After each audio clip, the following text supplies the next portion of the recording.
Reserves. The gentleman from Washington is recognized. Madam Speaker, I yield myself 2 minutes. The gentleman is recognized for 2 minutes.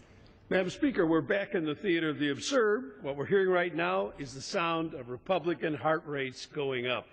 Obamacare is coming.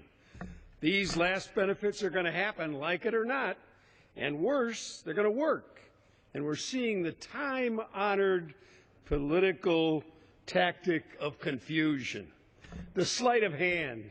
Direct people's attention over here so they won't see what you're doing over there.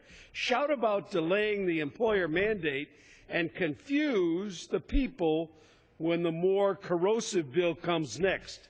The tool that makes reform possible, the individual mandate. Maybe they're so scared because it's already working.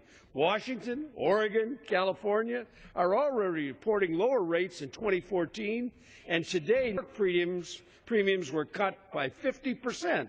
Sick children are getting covered. Consumers are getting reimbursements from their insurers. There is no evidence of the sticker shock you will hear about.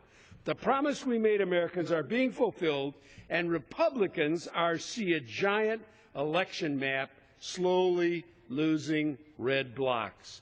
This bill isn't about employers. It's a frenetic expression of their anxiety over the president's signature legislation working. I thought 38 times trying to repeal it would be enough. But apparently not. We got to try one more time. You haven't learned it isn't going to work. You know why there's no fuss in this town about these bills? Because the insurance industry knows it's all nonsense.